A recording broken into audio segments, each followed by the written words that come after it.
भाई साहब, मैंने जब हज किया तो खाना काबा में बैठ के तो मैंने अल्लाहुबिस्मिल्लाहिर्रहमानिर्रहीम बिस्मिल्लाहिर्रहमानिर्रहीम। तमाम नाज़रीन को अस्सलाम वालेकुम।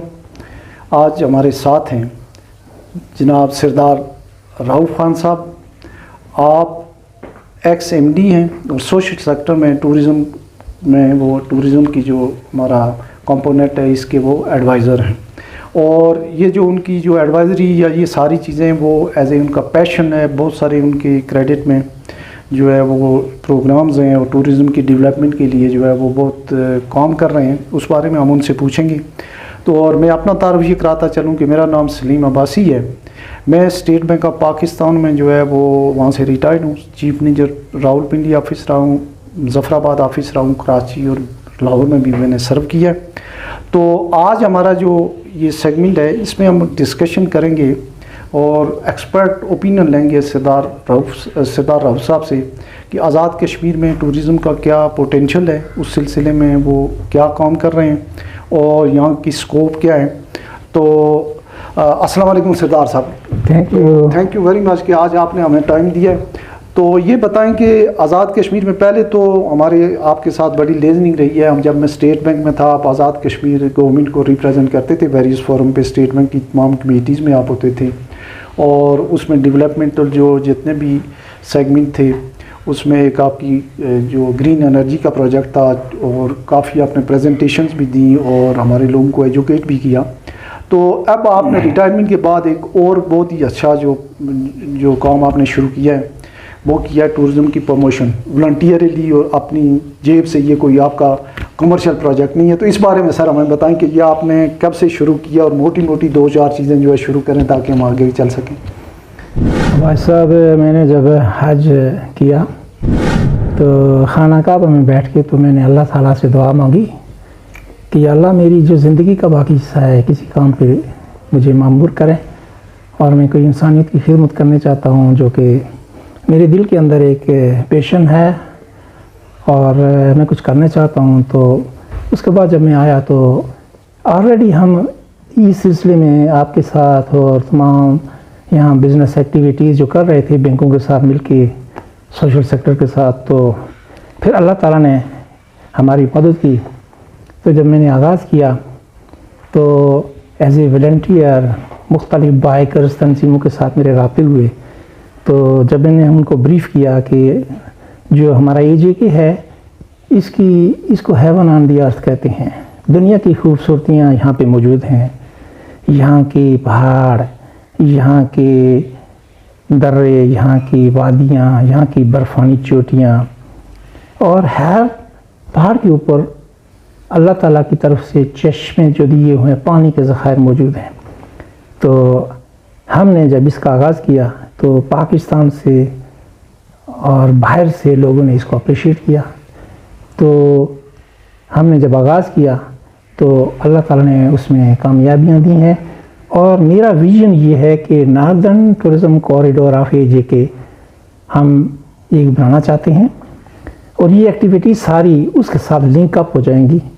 और वो जो northern tourism corridor of AJK होगा उसका गेटवे होगा कावटा हवेली से और फिर ये पूंछ के इलाके से, ये रावलाकोट के इलाकों से निकल के फिर बाग, गंगा चोटी, नंगा पीर से होता हुआ फिर इन इलाकों को कवर करके फिर ये दाखिल हो जाएगा सरी, लून बगला, चुकार और फिर ये नीलम की तरफ और ताव बट और केल में जाके ये सिलसिला ख़त्म होगा।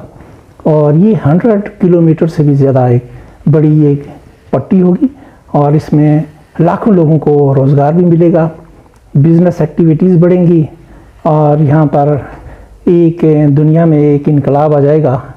और इंटरनेशनल लेवल पे अब जब ये विजन लोगों ने देखा तो बड़े पैमाने पे बाहर से भी लोग मुझे अप्रिशिएट भी कर रहे हैं और वो पूछ रहे हैं कि हम इन्वेस्टमेंट करना चाहते हैं तो किस किस्म की इन्वेस्टमेंट हम यहाँ करें। तो मैं उनको बताता रहता हूँ कि यहाँ पर एक तो इंफ्रास्ट्रक्चर डेवलप हो रहा है, अभी वो वाली पोजीशन तो नहीं है, लेकिन यहाँ जो गेस्ट हाउसेस बनेंगे और पहाड़ों की चोटियों के ऊपर छोटे छोटे जहाँ पे पानी के बर्फ़ानी सिलसिले हैं वहाँ पे छोटे छोटे डैम्स बनेंगे, एग्रीकल्चर के पॉइंट ऑफ व्यू से, और हमने कहा कि हाइडल जो मेन हमारा सेक्टर है वो टूरिज़्म होगा, उसके बाद हाइडल प्रोजेक्ट्स के होंगे, उसके बाद एग्रीकल्चर हुआ।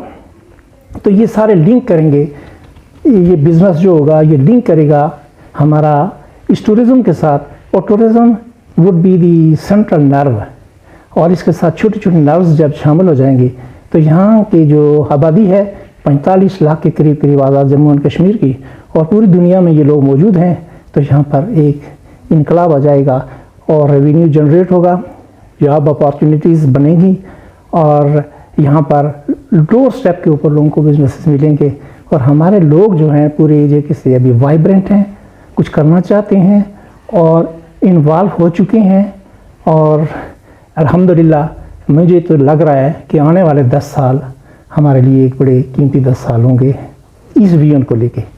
अच्छा सरदार साहब, आपने पिछले दिनों एक धीरकोट में जो रंगला और डिस्ट्रिक्ट बाग में आते हैं, ये रंगला का एक आपने बहुत बड़ा आपने एक फेस्टिवल कराया है, साथ में नंगा सारी उसमें जो एक और पहाड़ी भी है, नंगा पीर जो है उसको कहते हैं सुदन गली, या धीरकोट भी था उसमें, सुदन गली के से अपोजिट ये वेस्टर्न साइड पे पड़ती है, ये सरी है तो जी तो ये जो है ये बहुत ही इंटरनेशनली उसको लोगों ने अप्रिशिएट भी किया और बड़ी ह्यूज पार्टिसिपेंट थी। तो उसके बारे में थोड़ा सा बताएं कि ये एक नई जगह आपने दरियाफ्त किया और तकरीबन 8-9 हज़ार फीट की बुलंदी पे मरी के मुकाबले की, और बिल्कुल क्लीन साफ़ सुथरी और पक्की रोड के ऊपर है ये, तो इस बारे में बताएं ज़रा, वहाँ क्या स्कोप है टूरिज्म का? अब ऐसा मुझे तो दुनिया में बाहर भी आपको पता है कि इस तरह के मौके मिले हैं जाने आने के, तो यहाँ पे जब मैं तजर्बे कर रहा था तो मुझे फिर मेरी एक्सपीरियंस में भी इजाफा हुआ। तो अल्लाह का करम है कि ये जो इलाका है जिसका आपने नाम लिया तहसील धीरकोट, यहाँ का मैं बासी हूँ, और मेरे दिल में ख्वाहिश थी कि यहाँ कुछ मॉडर्न लाइन्स पे कुछ किया जाए। तो हमने एक रंगला के नाम से टूरिज़्म स्प्रिंग फेस्टिवल का इनेकाद किया, और उसमें ये आइडिया था कि रंगला को हमने डेवलप करना है।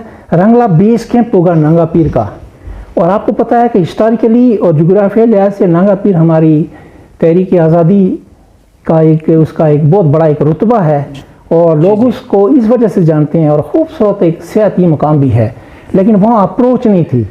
तो हमने फिर पाकिस्तान से हमारे जो दोस्त थे, उसमें मोहम्मद अली साहब हैं, एक सवार इंटरनेशनल क्लब, उनके साथ और बहुत सारे लोगों के क्लब्स के साथ जब मैंने रब्ता किया, तो वो जब रजामंद हुए तो वहाँ पर एक राजा अब्दुल रऊफ साहब हैं रंगले के, उनसे मैंने जब बात की तो उन्होंने ऑफ़र दी कि मेरे तमाम हाउसेस हैं, जितने घर हैं, गेस्ट हाउसेस हैं, यहाँ अंडर कंस्ट्रक्शन है, और मेरी ज़मीनें जो हैं वो वहाँ पर कैंप लगाने के लिए, तो अगर आप ऐसे लोगों को वहाँ लाते हैं तो मैं वहाँ पे एज ए वॉलंटियर खाना पीना और रहाइश का बंदोबस्त मैं करूँगा। और ये उनकी ऑफ़र के बाद फिर जब ये ने अटेम्प्ट किया, हमने फिर वहाँ ऐसे लोगों को भी दावत दी जो कि ड्रोन कैमरे, इसको हम सेटेलाइट पे रखने चाहते थे। तो क्वाला के मकाम से मैंने इनको जब रिसीव किया, और वहाँ से ऊपर धीरकोट एक रिजेंसी होटल ने एक बनाया 4 स्टार होटल है, उसके ऊपर हमने फंक्शन किया। फिर हम आगे चले गए हंस चौकी में, एक पनेली के मकाम पे एक बहुत बड़ा जश्न हुआ, इवेंट्स हुए। उसके बाद फिर हम जब मेन एरिया रंगला में पहुँचे तो वहाँ पर एक बहुत बड़ा इस्तकबाल किया गया। इन ड्रोन कैमरों में इस सारी धरती के जो फोटोज़ हैं, वीडियोज़, और दुनिया को जब दिखाए तो दुनिया शस्त रह गई। अच्छा सरदार साहब, आखिर में आप हमें ये बताएं कि यहाँ पे जो है वो किस तरीके से जो है ये नेटवर्किंग हो कि लोग वहाँ से आएँ, उनको फैसिलिटेट कैसे किया जाए, और किन किन चीज़ों की इमरजेंसी जो है गवर्नमेंट से आपकी क्या रिक्वायरमेंट है, और क्या क्या फैसिलिटीज़ है, और एंट्री पॉइंट भी लोगों को बता दें ताकि लोगों के लिए जो है वो एक गाइडलाइन भी हो और लोगों की इंफॉर्मेशन के लिए भी पता चले। अच्छा, मैंने गवर्नमेंट को ये सिफारिश की है कि जो रावलाकोट एयरपोर्ट है नॉन फंक्शनल है इस वक्त, मुजफ्फराबाद का एयरपोर्ट, उन पर काम हो रहा है, तो उसको फंक्शनल किया जाए, नंबर 1। दूसरा ये है कि जहाँ इंफ्रास्ट्रक्चर मौजूद नहीं है, पहाड़ों की चोटियों के ऊपर ट्रैकर्स ज़्यादा लोग जाते हैं, तो चेयर लिफ्टिंग का सिस्टम जो है ना प्राइवेट सेक्टर में उसको डेवलप किया जाए। और मेरा ये था कि अभी इन टूरिस्ट पुलिस जो है ना आज़ाद कश्मीर के अंदर उन्होंने डिटेन कर दी थी किसी और पर्पज़ के लिए, तो हमने दोबारा उनको चीफ सेक्रेटरी साहब को रिक्वेस्ट की और IGP साहब को, तो वो बहाल हो चुकी है, और हमारे एंट्री पॉइंट्स जो है ना चंद दिनों के अंदर फंक्शनल हो जाएंगे, और वहाँ से जो भी इंफॉर्मेशन लेनी है वो आज़ाद कश्मीर में एंट्री के लिए वहाँ से जो भी हमारी जो पुलिस है वो गाइडलाइन देंगी, जिस इलाके में वो निकलना चाहते हैं, जिस इलाके में वो एक्सप्लोर करने चाहते हैं या राश रखने चाहते हैं या फैमिलीज़ को साथ लेके आना चाहते हैं, तो पूरा एक बंदोबस्त उनके पास मौजूद है। उनके पास नक्शे मौजूद हैं। तो कोहला एंट्री पॉइंट मौजूद है, बरारकोट एंट्री पॉइंट मौजूद है, आज़ाद वतन में मौजूद है, और ये सारे एंट्री पॉइंट्स के अंदर उधर से उधर जो है ना मंगला के अंदर भी, और इस तरह से कोटली के साथ भी हमारे ये सारे एंट्री पॉइंट्स, आज़ाद कश्मीर के एंट्री पॉइंट्स के ऊपर हमारी पॉलिसी इक्विप्ड है। और इंशाल्लाह ये लोगों को हम इस तरह से फैसिलिटेट करने के लिए हमारी सिफारिश गवर्नमेंट को जा चुकी है और इस पर काम हो रहा है। Thank you very much. बहुत बहुत शुक्रिया, आपने बड़ा कीमती वक्त दिया। तो हम इंशाल्लाह आपसे जो है वो गाइडलाइन लेते रहेंगे। Thank you very much.